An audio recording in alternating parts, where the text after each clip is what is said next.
მოგესალმებით, ეთერშია გადაცემა მაესტროს ანატომია FM 94.7-ზე. მე მისი წამყვანი ვარ თამთა კოპლატაძე.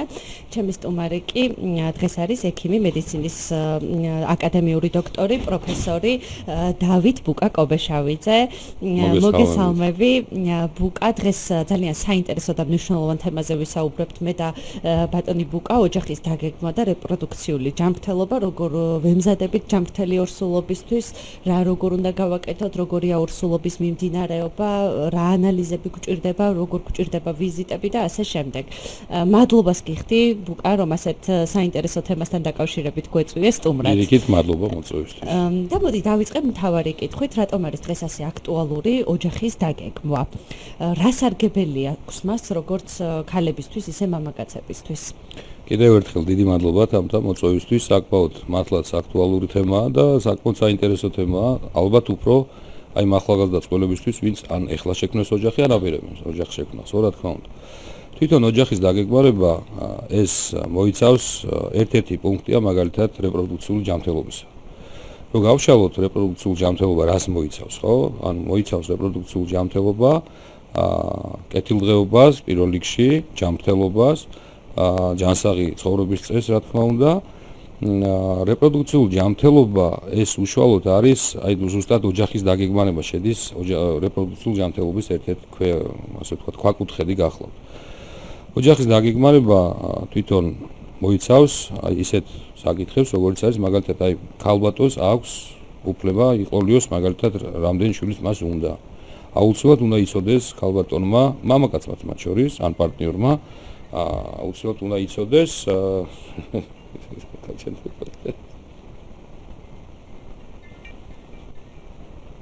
ბოდიში არა უშავს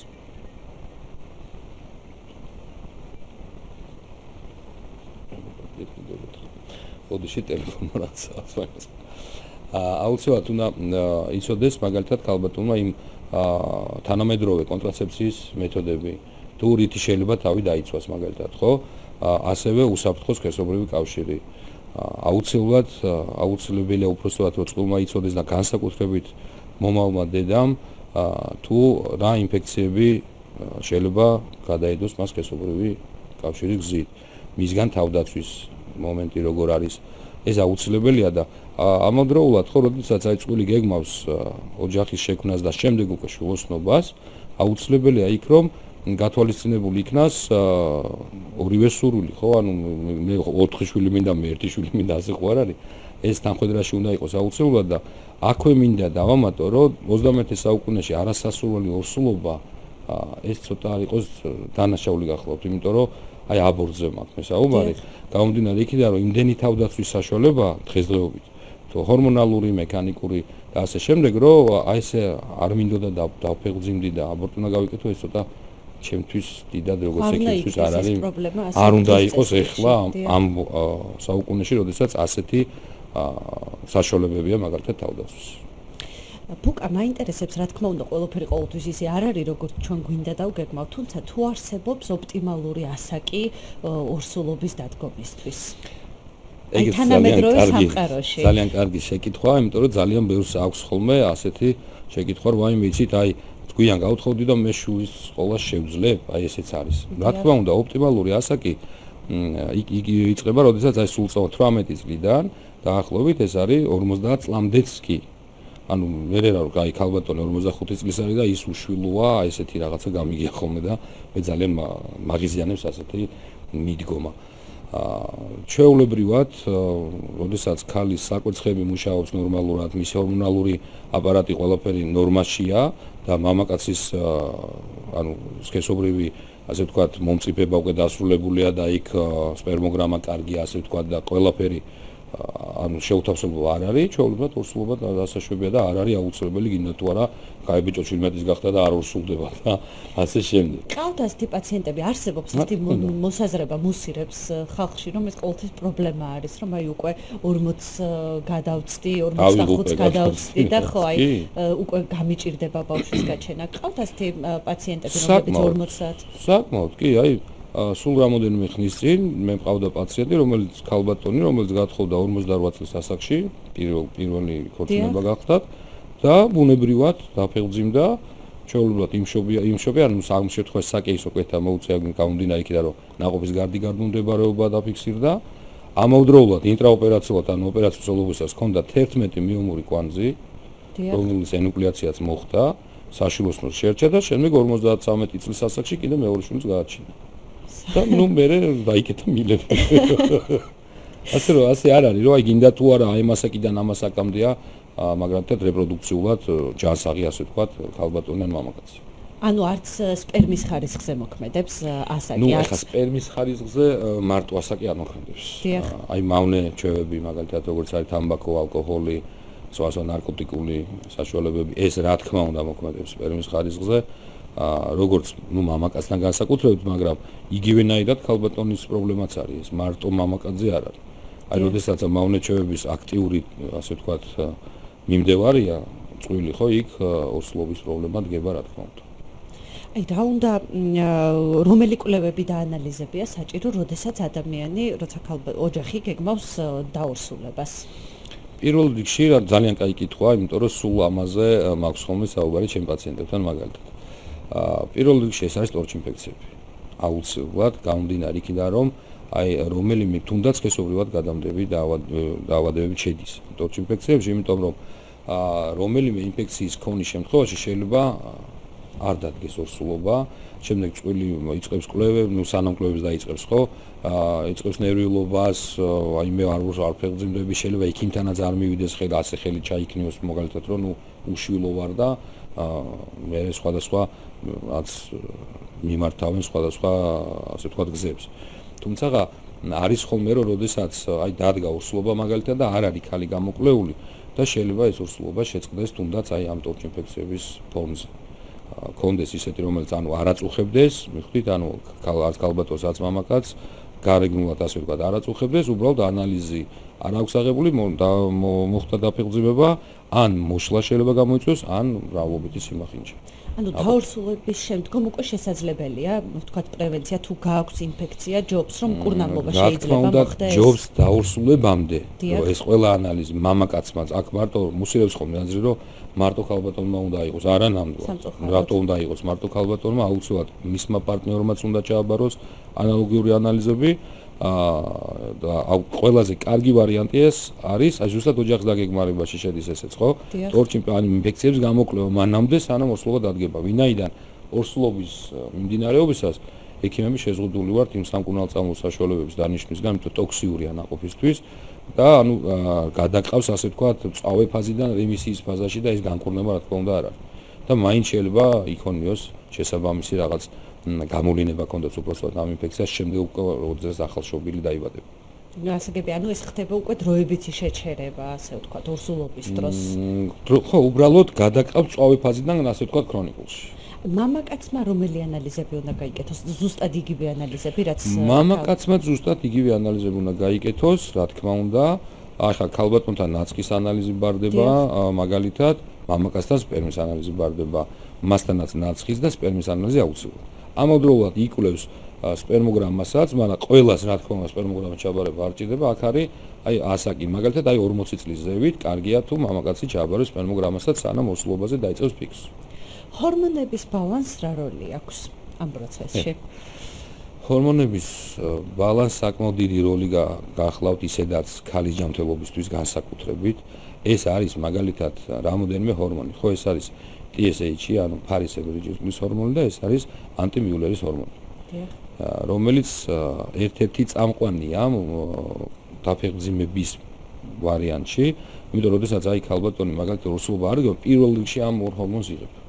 აუცილებლად ნახულობ ჰორმონს, თუ გინეკოლოგი თulis რომ აქ უნდა ჩაერთოს ექიმი ენდოკრინოლოგი აუცილებლად ხვდავ ენდოკრინოლოგს, იმიტომ რომ შესაძაც აი ამ ორი ჰორმონის ასე ვთქვათ მატება ან ნაკლოვანებაც კი საკმაოდ დიდი პრობლემაა თვითონ ორსულობის დადგომის დროსაც და ორსულობის მიმდინარეობის დროსაც.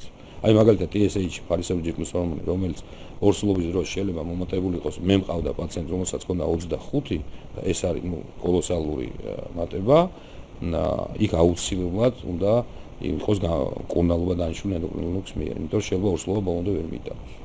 გასაგებია, მე მქონდა სხვათა შორის მომატებული და თქვენთან როცა მახსოვს გავუტოვოთ თქვენ რაც ქონდა. თქვენ არ გასცენეთ უბრალოდ. წონა როგორ მოქმედებს ბუკა? აი, წონის მატება, ან წონის დეფიციტი, ანუ ზედმეტი წონა, ვთქვათ, დაორსულებაზე როგორ მოქმედებს? უარყოფითად იქიდან გამომდინარე, რომ როდესაც ზედმეტი წონა, იქ აუცილებლად არის ჰორმონალური დისბალანსი. ეს მარტო იმაზე არ არის, იცით, მე გამიგია, რომ აი ნაკლები ჭამოს ორსულმა. ეს საერთოდ ჩემთვის ცოტა მიუღებელი ესეთი ორსულისადმი მიმართვა რა, მაგრამ მარტო ის არ არის კვებითი მომენტი, შეიძლება მას ჰორმონალური დარღვევა აქვს, აი ორსულობამდე ვთქვათ, და ჰორმონალური დარღვევის გამო აქვს ჭარბი წონა. შესაბამისად, ჭარბი წონა და ჰორმონები, რა თქმა უნდა, ორსულობას ხელს შეუშლის. გასაგებია. დადგომას და ორსულობის განმავლობაში, ხო, რეალურად წონის მატების, ასე ვთქვათ, ზედა ზღვარი ეს არის 12 მაქსიმუმ 16 კილოგრამი. აი რო არის ხოლმე რომ ზოგი 50 კილოს იმატებს, ზოგი რა ვიცი, რამდენი 60 კილოს იმატებს, ეს არ ვარ და ისევ ქალის ჯანმრთელობისთვის. აი ზუსტად თქვენ კარგად იცით პრეეკლამსია და აი ზუსტად პრეეკლამსიის განვითარების ერთ-ერთი რისკი ეს არის ჭარბწონიანი ორსული. ერთ-ერთი. არა მთავარი გამოწვევა. საკვები თუ არსებობს, რომელიც რეპროდუქციულ ჯანმრთელობას ხელს უწყობს, თუ არსებობს ასეთი პროდუქტები? ასეთი პროდუქტები ვიტამინებით სავსე, ძალიან კარგია მაგალითად საქონლის ხორცი, ღორის ხორციც შესაძლებელია, მაგრამ მოგეხსენებათ ქოლესტერინი შეიცავს და მაინდა-მაინც ორგანიზმისთვის ქოლესტერინი კარგი არ არის. აი ორსულობაში მაგალითად ყოველთვის ჩვენ აკრძალვები არაფერი არ არის, როგორც წესი, უბრალოდ არის რეკომენდაციები შრომითი, რასაც შენ აძლევ პაციენტს. და პირველი რეკომენდაცია ეს არის ორსულობის დროს აი უმი პროდუქტების აკრძალვა როგორ, როს მოირიდოს. აი მაგალითად სუში როგორიც არის, დიახ, როგორიც არის მაგალითად შებოლილი თევზი ან შებოლილი ხორცი. გამომდინარე იქიდან რომ მაგ დროს შეიძლება უბრალოდ ქალბატონის სხეულის ამ დროს ძალიან როგორ გითხრათ, ანუ ღია ინფექციებისთვის ხო მზნობი არის, ამიტომ თვითონ დაქვეითებულია ძალიან მისი იმუნიტეტი. შესაბამისად ის უმი ხორცი იგინათ უმი თევზი შეიძლება ისეთი მიცელები იყოს შიგნით ჩასული, რომ ელემენტარულად გააზიანოს ნაყოფი. და მაქედან გამომდინარე, რომ ორსულს უბრალოდ ვაძლევთ. ის არ არის, რომ მაინდა-მაინც არ შეიძლება და ეს რაკენი და თითის ქნება და რაც ეს არ ხდება, მაგრამ ყოველ შემთხვევაში რეკომენდაციას ვაძლევთ, რომ ალბათ ინდივიდუალურიც არის, ხო? მე მაგალითად ძალიან კარგად მახსოვს, რომ ორივე ორსულობაში სულგუნი მწყენდა. აი ეს რა იყო, არ ვიცი, უბრალოდ ეს უკვე ინდივიდუალური მომენტია. კიდევ ერთხელ გავიმეორებ, რომ ორსულობის დადგომის დროს, აი იმ წუთშივე ხდება ქალის ორგანიზმში ჰორმონალური ცვლილება, ხო, საკმაოდ ბევრი. შესაბამისად არის, რომ აი შეიძლება თქვენ კი აღწევდათ, უბრალოდ რაღაცა აი ანტიპათია გაქისდათ ამ სულგუნის მიმართ. ზის აი ზოგი არის, რომ აი არაჟანს ვერ ჭამს ორსულობის დროს ძალიან მიყვარდა იძახი ზოგი როგორ ზოგს პირიქით აი რაღაცა ორსულობამდე არ უყვარდა, ვერ ჭამდა და ორსულობაში მოთხოვნადი გახდა მის ორგანიზმში. ეს არ არის მითი და ეს არის რეალობა. არა, მითი არ არის, უბრალოდ მითი არის ის, რომ საწყალო მეუღლებს არ ბერნებენ ხოლმე პროდუქტებზე, რომ ვაიმე იცი უცებ ადგება ორსული აი ღამის 12 საათზე და აი ჟავე მინდა, რატო გინდა? ხო, ესე ანუ ეს მითი არ არის რეალობაა, მაგრამ ყოველ შემთხვევაში ეს უფრო მეტადაა გამძაფრებული აქ ორსულს მიხვდით, აი თვითონ გემოვნებითი მომენტები, რაღაც ყნოსვის თემა უფრო მეტადაა მომატებული. აი ხო გაგიგიათ, ვაიმე აი რაღაცა სუნს ვერ ვიტან, აი რაღაც სუნამო მომწონდა და ეხა ვერ ვიტან და ასე შემდეგ. ესენი არის ორსულობის დროს ძალიან მიზეზობენ ხოლმე რა, ასე ვთქვათ.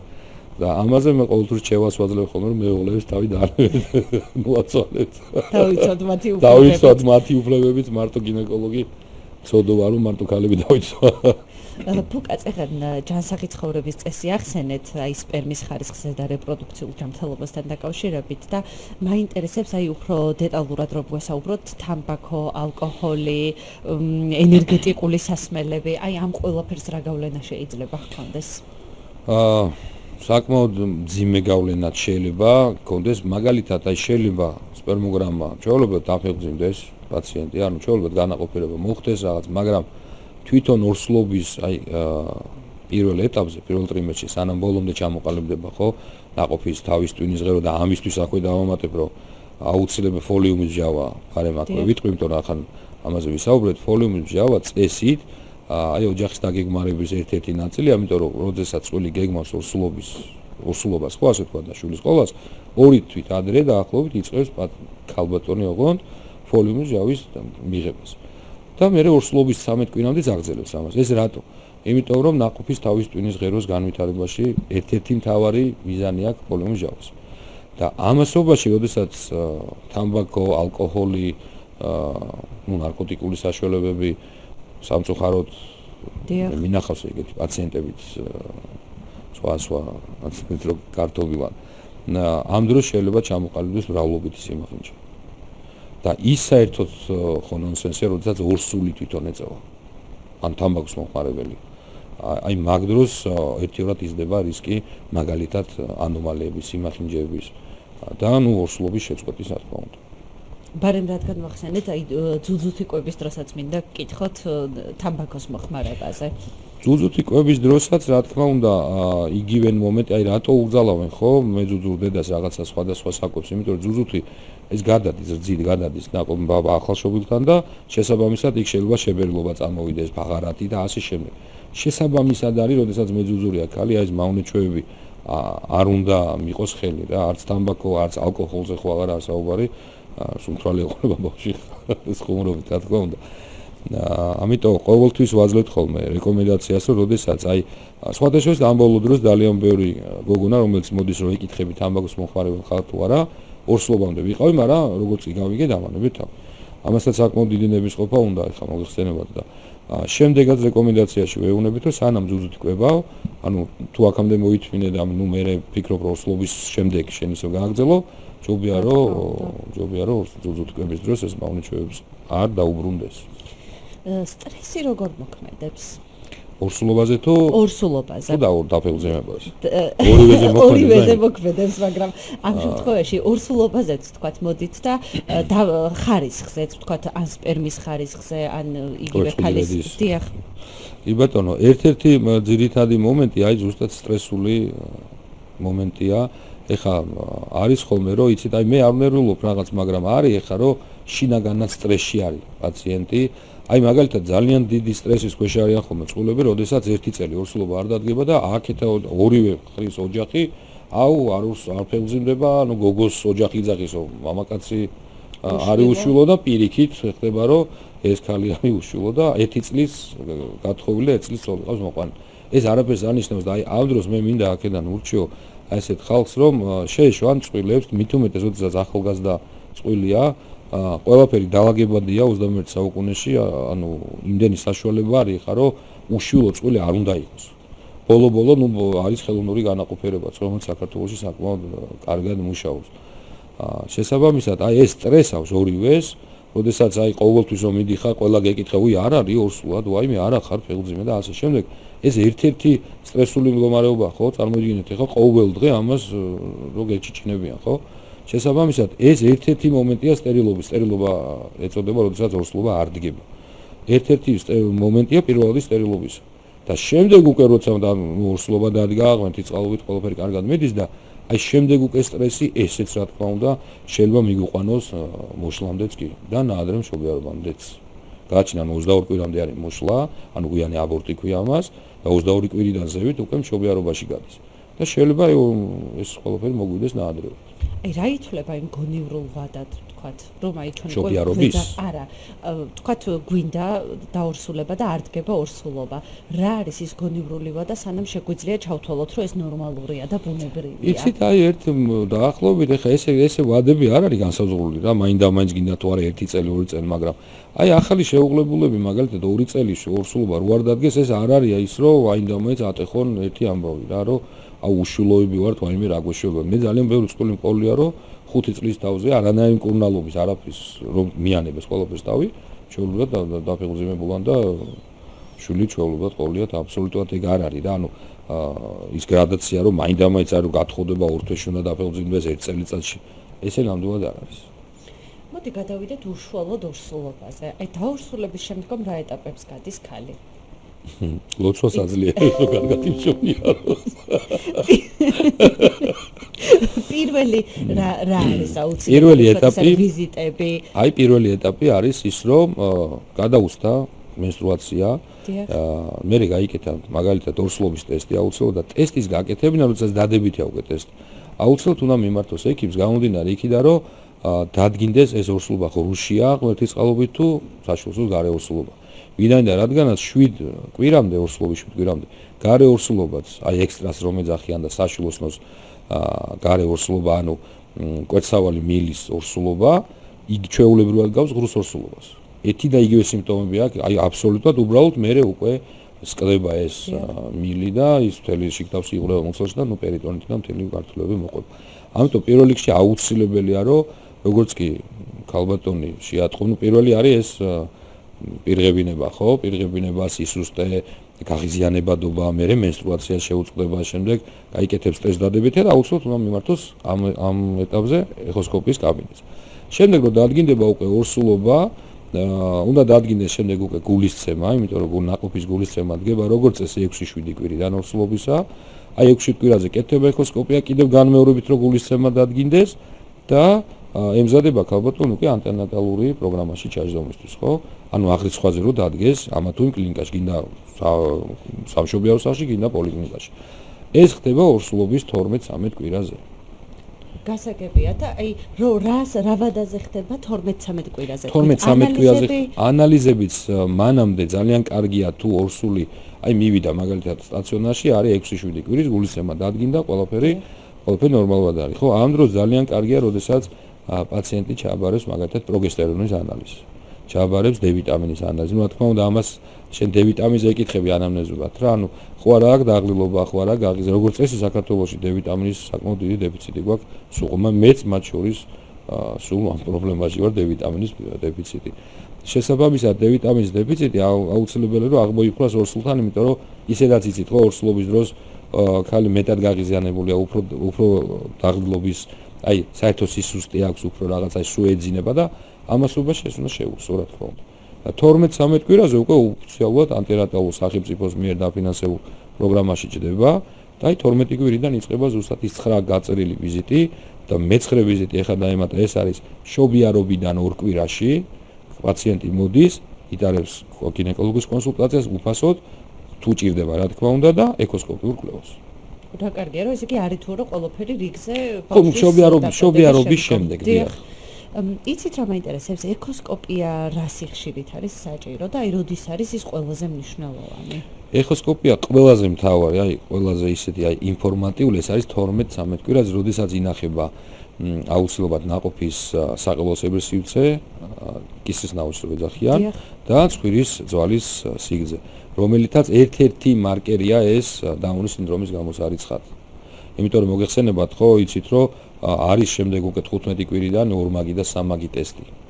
ეს გენეტიკურ ტესტზეა საუბარი, რომელიც გამორიცხავს დაუნის სინდრომს. ნუ ეს კეთდება, როდესაც წყვილი არის 30 წლის ზევით. მაშინ არის უფრო, ასე ვთქვათ, მიზანშეწონილი ამ ტესტის გაკეთება. ასევე ეხლა შემოვიდა რამოდენიმე წელია, არის NIPT, ესე ვთქვათ, NIPT ესე იწერება, ასე ვთქვათ, ტესტი, რომელიც უშუალოდ აი დაუნის სინდრომზე გამორიცხავს, ასევე აუტიზმს გამორიცხავს, თუმცა ჩვენთან როდესაც ჩატარდა ამის პრეზენტაცია და მე დაუსვი შეკითხვა წარმომადგენელს, მან ვერ მითხრა რომ ეს 100%-იანი, რა თქმა უნდა 100%-იანი მედიცინაში არაფერი არ არის. იმიტომ ვიკითხე რომ საკმაოდ ძვირად ღირებული ტესტი გახლავთ და ახლა ახალ ხის პაციენტი უნდა იყოს გარანტირებული, ხო? რომ ბავშვი რომ დაიბადება, ან დაუნი არ იქნება, ან აუტიზმისტი არ იქნება, თუმცა აუტიზმის კვლევის მე ცოტა მეჭვება რომ მაგით გამოიკვლიოს. აი 30 წლის ზევით ვახსენეთ, თუ თქვათ ოჯახური ისტორია აქვს ან გენეტიკური მიდრეკილება? მანამდე თუ აი რა თქმა უნდა ამას ანამნეზს ეკითხები ხო პაციენტს რომ ვინმე ხო არ არის აი 9 თაობაზე ვცელდებათან ეს პრობლემა. ვინმე ხო არ არის ასეთი მათ ასე ვთქვათ ნათესაობაში. თუ პაციენტი ადასტურებს ამას, მაშინ რა თქმა უნდა არ ელოდები იმას 30 წლის ზევით, აი 25 წლის გოგოსთანაც მაგალითად შეიძლება გააკეთოს ეს ტესტი ჩვეულებრივად. რა არ უნდა გამორჩეს მომავალ დედას, აი პირველივე დღიდან, თქვათ დადგა ორსულობა, ფოლიუმის მჟავა ახსენეთ, წეღან გრძელდება, რა თქმა უნდა, ფოლიუმის მჟავის მიღება. ხანდახან ხომ არის რომ უფრო დიდი ხანით სვამენ? კი, მაგრამ მოწოდებული როგორც ასე ხო პროტოკოლი და გაიდლაინი ჩვენი სახელმწიფო პროტოკოლით ეს არის ორსულობის 13 კვირამდე. და ნუ მანამდე ორი თვით ადრე თუ სვავენ. ამ ბოლო დროს საკმაოდ მომზადებული პაციენტები მოდიან მინდა გითხრათ რომ ეკითხები ფოლიუმჟავას კი მე დაწყებული მაქვს აი ერთი თვეა უკვე ვსვავ და ასე ძალიან კარგია როდესაც აი ერთი თვით ადრე მაინც არის დაწყებული ფოლიუმჟავა. ბუკა მინდა გკითხოთ პრობლემა რომელიც განაწუხებს ბევრ ორსულს ფეხის განასკვა გაგვანძვა არის ხოლმე ასეთი ძალიან ხშირად ვკითხულობ და უნდა მიექცეს თუ არა ამას ყურადღება თუ აი რამე კვლევა ხომ არ არის ამისთვის აუცილებელი ან რატომ ხდება ეს საკმაოდ ხშირია თამთა ძალიან კაი შეკითხვა იმიტომ რომ ძალიან ბევრ ორსულს აინტერესებს ეს რა დროს უნდა მიმართოს ექიმს ხო ხშირ შემთხვევაში როგორც წესი ხოლმე ეს უფრო იცის მეორე ტრიმესტრიდან, აი უფრო ორსულობა იმატებს, იმიტომ რომ შემდეგ ზეწოლა ხდება საშუალოს მიერ, ხო, იქ სადინრები თვითონ ლიმფური სადინრების ზეწოლაა და ბოლომდე ვერღარ მიეწოდება ლიმფური სითხის მოძრაობა, ბოლომდე ვერ ხდება. შესაბამისად, შეიძლება რომ ეს მოხდეს, აი მაგალითად წვივის უკანა კუნთის გაწიმვა მაგალითად პერიოდულად, ოღონდ ძილის დროს, ისე რომ აღვიძებს კიდევაც პაციენტს. შეიძლება ეს გამოიწვიოს მაგალითად გაუწყლოვება, იმიტომ რომ ძალიან ბევრი ორსული რომელიც წყალს არ მიიღებს, იქ ზემჟავა უკვე აღარ გამონთავის, ზემჟავა ჯდება კუნთებში, მიხვდით არ გამონთავისუფლდება და შესაბამისად ეს ტკივილი იცის და არის იმ შემთხვევაში კიდე როდესაც უკვე მაგალითად ფეხების შეშუპებასთან ერთვება ამ დროს აუცილებლად უნდა გაკეთდეს და აი ხელების დაბუჟება, ფეხების შეშუპება პლუს თქვენად ბრძანეთ აი კუნთის დაჭიმვა, აუცილებლად უნდა გაკეთდეს მე კოაგულოგრამა დედიმერის განსაზღვრით.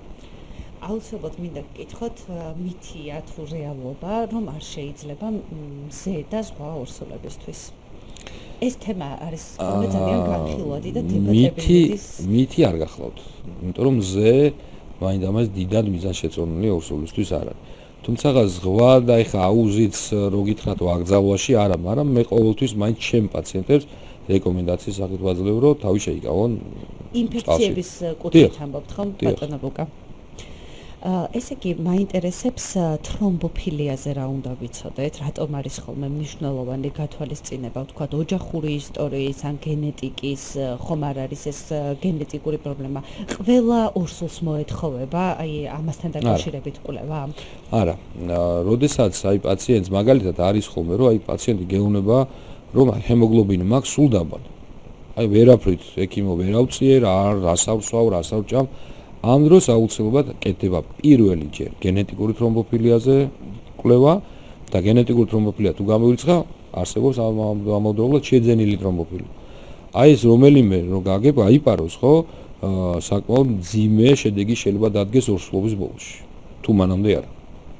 აი მე-3 ტრიმესტრში უფრო დაახლოებით აი სადაც 36 კვირამდე თუ მივიდა და გამოპარული ასე თქვა თრომბოფილია შეიძლება ნაყოფის სიკვდილიანობას გამოიწვიოს დედის საკმაოდ მძიმე პრობლემები ასე რომ ოღონდ ნახეთ თრომბოფილია როდესაც დადგინდება აქ ძალიან კარგია როდესაც ჩართული ყავს ექიმი ჰემატოლოგი დიახ ამის კითხვა მინდა და მართვა როგორ ხდება ნუ ძალიან ხშირად მესმის ხოლმე მე რომ ანუ გინეკოლოგებიც მართავენ ეს რო გითხრათ ეხა რომ შეცდომა და ვიღაც შეცდომას უშვებს ანუ ესე არ არის მაგრამ უბრალოდ ეს დარგი არის ჰემატოლოგის შესაბამისად უნდა როგორც ჰემატოლოგი ვერ მართავს ორსულობას, იმიტომ რომ მეანის საქმეა და გინეკოლოგის ხო, ისე შენც არ უნდა მართო თრომბოფილია და ასე რომ ყველა ორსულმა უნდა იყოს, ესე არ არის რა თქმა უნდა. თუ ხა ხალი გეუბნება რომ აი მე მყავს გენეტიკაში ესეთი პრობლემა მქონდა ესეთი, მაშინ რა თქმა უნდა იმ წუთასვე იღებ ამ ანალიზს და ნახულობ არის თუ არა. თან აი როგორც გითხარით, მაგალითად თუ არის ჰემოგლობინის სუ ანემიური თუ არის პაციენტი. რატო არის ხო? კუნდალოს ვერ იწევს ერთ-ერთი მიზეზი შეიძლება იყოს ამისი თრომბოფილია. ბუკა, მოდი ერთგვარად შევაჯამოთ გადაცემა. მინდა რომ მსმენელებს რამდენიმე რჩევა მისცეთ რა არის ყველაზე მნიშვნელოვანი ორსულობის დაგეგმვისას, ოჯახის დაგეგმვისას და რა არის ის აუცილებელი რჩევები, რომელიც უნდა გაითვალისწინონ და თქვათ თვითმოქმედებაზე არ უნდა გადავიდნენ ექიმის გარეშე. თვითმკურნალობაზე. ძალიან კარგი ასე ვთქვათ რეზუმე თავაზობ ეხლა რომ გავაკეთო და პირველ რიგში რა თქმა უნდა მე წყვილს ვუსურვებ რომ უყვარდეთ ერთმანეთი რა თქმა უნდა და ურთიერთ პატივისცემა ქონდეთ და ურთიერთ გაგება იმიტომ სხვანაირად ასე არ ხდება. მე ძალიან ბევრჯერ ვარ შეცრებული, რომ არა მე გოგო მინდა, არა ბიჭი მინდა, არა გოგო მინდა, ესე არ ხდება, ხო? ეხლა მე ბიჭი მინდა, გოგო მინდა, რასაც უფალი ინებებს ის ჩაისახება და ის გაჩნდება. მერე სახელებზე აქვთ ხოლმე კიდე მთელი ამბავი. პირველ რიგში რა თქმა უნდა უსურვებ, რომ აი სტრესულ გარემოში იმყოფებენ თავს. აი თუნდაც რაც მე წინა სიტყვაში ვთქვი, რომ აი როდესაც არ დადგა ორსულობა ეს ერთი წელი, ხო არ არის აუცილებელი რომ ეს დავსტრესოთ ეს ახალგაზრდა წყვილი, ხო? მე ოჯახებს მიმართავ ამ შემთხვევაში. არ უნდა ეს განხილვა ხო მთელი სანათესაური განიხილავს, იმიტომ რომ ეს თავისებურად სტრესი შეიძლება ადამიანის გარეგანად არ იყოს, მაგრამ შინაგანად ისტრესებს. უსურვებ არასტრესულ გარემოში ცხოვრებას, რა თქმა უნდა. პირველ რიგში, როდესაც დადგება ორფეხმძიმობა, ხო? არ უნდა ისეთი ასე ვთქვათ, ინტერპრეტაცია მიეცეს, რომ ავათარი ეს ქალი, თვითონ ქალის მიერ აღქმული ეს არ უნდა იყოს, რომ ეს არის ავადმყოფობა. ეს არის ორსულობა, რომელიც უფლის ნება და უფლის დიდი საჩუქარია, ხო, ქალისთვის, რომ დედა უნდა გახდეს. ამიტომ არ უნდა ისეთი ნერვიულობა წინასწარ, რომ ვაიმე, აი ჩემი შვილი რო გაჩნდება 10 თვის მერე, ვაიმე როგორი იქნება. არ უნდა, იმიტომ რომ ესეც ერთ-ერთი სტრესი არის. უნებრივია ქალისთვის. მამაკაცისთვისაც ახლა მთელი დღე რომ ქალი ამას გელაპარაკება, შენი მეუღლე რომ იცით ვაიმე როგორ ნერვიულობ, ტონუსი არ დამეწყოს. ეს არ უნდა ამაზე ნერვიულობა, იმიტომ რომ დღევანდელ მედიცინას აქვს ამისი ბევრი პრევენციის მომენტი. იგივე ვიზიტები ექიმთან. კიდევ ვიზიტები ექიმთან, ანუ ნებისმიერ შეკითხვა თქვენ რა ძანეთ, თვითკურნალობაც არ უნდა დაიწყოს, მაგალითად ჩემი დაქალი ამას სვავდა და მეც დავლევ. ჩემი მეზობელი რაღაც ამიტომ სვავდა და ექიმს არ უთქვია და მეც დავლევ. ეს ჯობია რომ თავის კურნალ ექიმთან გაიაროს ყველაფერი და კურნალ ექიმისგან მიიღოს ის რჩევები, თუნდაც ის დანიშნულობა და ის მედიკამენტი, რასაც ის აპირებს. ეს არის პირველი, როდესაც ყოველთვის ჩვენ პაციენტებს მოუწოდებთ ხოლმე თვითკურნალობას არ მიყვნენ. ძალიან დიდი მადლობა მინდა გითხრათ გადაცემაში სტუმრობისთვის და ისეთ საინტერესო თემას შევეხეთ 21 საუკუნეში უკვე ყველაფერი როცა დაგეგმილად ხდება ჩვენ გვინდა რომ ოჯახის დაგეგმოც ისე მოხდეს წყვილები უკვე ყველაფერს ითვალისწინებენ უნდათ რომ ყველაფრისთვის მზად იყვნენ და მნიშვნელოვანია ვფიქრობ რომ თუნდაც ის ექიმთან ვიზიტი თუნდაც ის რომ რაც თქვენ ახსენეთ სტრესი ნერვიულობა ზედმეტი არაფერი ზედმეტი არ ვარგა და ჯობს ჩვენ ქართველები ხო ეს ყველაფერს ყველაფერზე ძალიან ნერვიულობ ზედმეტად და ჯობს მივენდოთ მედიცინას ასე ვთქვათ როგორც განვითარდება მოვლენები და ყველაფერი რა თქმა უნდა ჩვენ შემოწმებული უნდა გქონდეს მაინც წინასწარ ძალიან დიდ მადლობას გიხდით კიდევ ერთხელ ბუკა სტუმრობისთვის და მადლობა თქვენ გემშვიდობებით